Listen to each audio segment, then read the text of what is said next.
Hi, everybody, and you're watching the Monica Makes It Happen social media show. I'm Monica Morales, and we're coming to you from Pix11's streaming studio. I love this place. It's a different place, but same mission. To help you always with housing, your small businesses, and now your money. Our show is always about empowering you and our communities. Hip-hop trailblazer and philanthropist Sweet Tea is here. We're so honored to have her here, and we're going to tell her incredible story of success. But before we spill the tea, first this.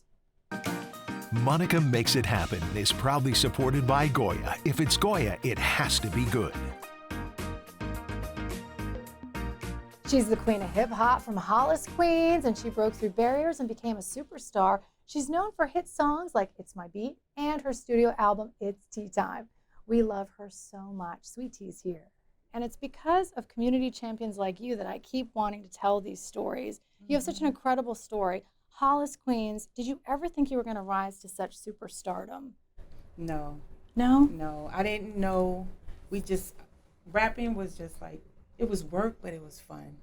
And we were in the parks, we were like making it happen and having a good time. And then it started cultivating into a business.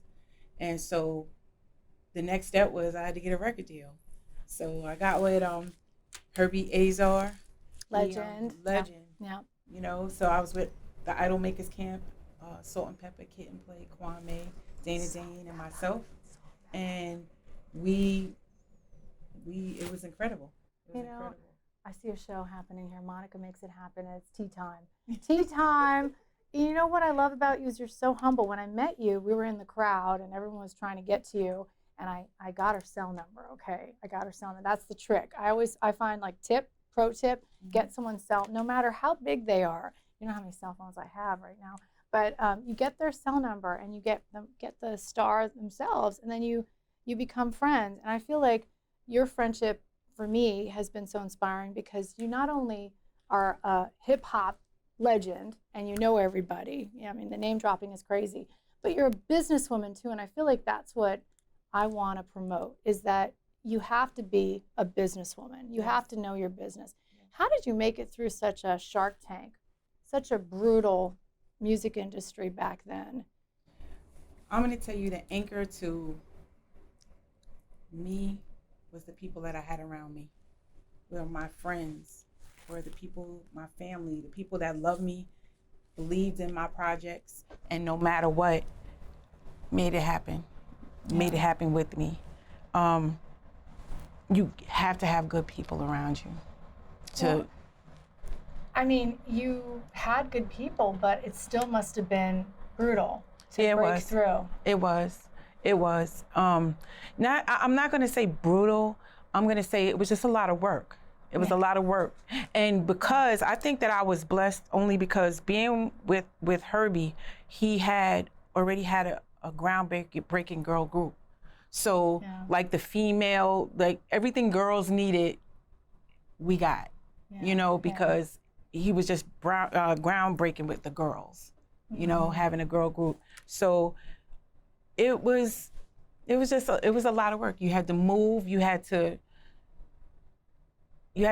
just stay on point with what you were doing, your image, your clothing, your shows, and you just had to work. And you know what I love is that you have so many wonderful songs that I play all the time in my phone, and when I'm trying to get myself pumped up for work or something, something.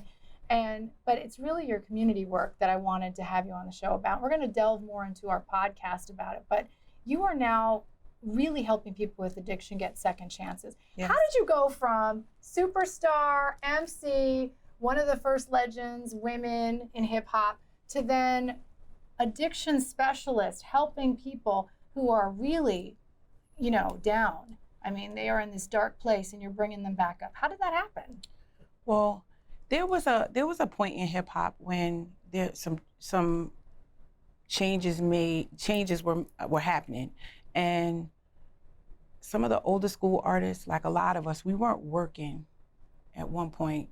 Like gangster rap and all these different things started happening, and there was a lull for us. And I felt like being a young woman and not really coming into myself as toy because Sweet Tea was, you know, Sweet Tea was happening that whole time. Like Toy, like I felt like I was like driving down the highway and I felt like I was just veering off the road.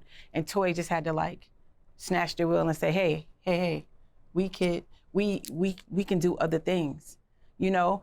And so people would maybe ask me to be on a record and I'll say, I don't like that. I don't like the record. I don't want to do it, but I still had to pay my mortgage. Yeah. So no, I hear you. I had to make a decision. Toy had to make a decision to say, you know what? Let me do something different. Let me do something else. Is Toy, like, I know that's your name, but are you talking about your soul? Your soul and the deep, the people that we are inside. We all have that soul. Is that who you're talking about? Well, that was leading you in the good direction? Well, when I say that, it's like, sometimes my friends will ask me when I get on the phone with them, like, who am I talking to right now? Is this Sweet Tea or is this Toy? So you have, you know what I mean? So it's like, it's so there's actually two people going on, you know, and sometimes like even, you know, I have little arguments with myself, like, Sweet Tea wants this, Toy don't need this. So Sweet Tea needs to pay for this. Sweet Tea needs to get a show and pay for this. So I'm gonna do that too. So then the Monica Morales that yells at my husband, there's a separate one of that. You know that every Latina has that side. I know what you're talking about. But I love that. I love that you have that and that helped you continue. You know, because we all have our public personas. And that's what I love about the show is that we're gonna get to know you as that person that has been helping the community rise. Because I was so starstruck. And then when I met you, you were completely different than what I thought. And I think that's what happens with a lot of our guests, right? Joe, my producer, is listening. Every time we have someone in here with the social media show and the podcast, it's like we learn a different side. The TV doesn't give it enough time.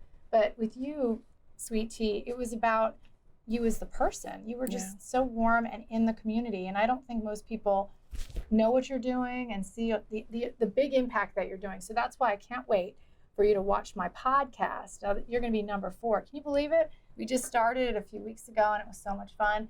And she is going to go in deep, and it's tea time to the 10th degree, because we're going to be talking not just about her music career, which is incredible, and her hits. We're going to talk about her as a businesswoman and about a community champion, why she decided, I can't even believe the amount of work that you do in the community. Yeah. Helping people.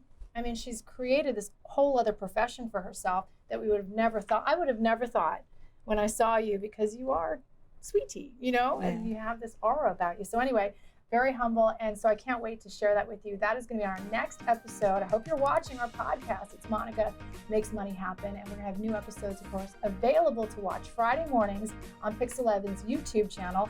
And, you know, we're going to go in deep and tell her story. Don't forget to watch me every night at 5:45 and 6:45 right here on Pix 11.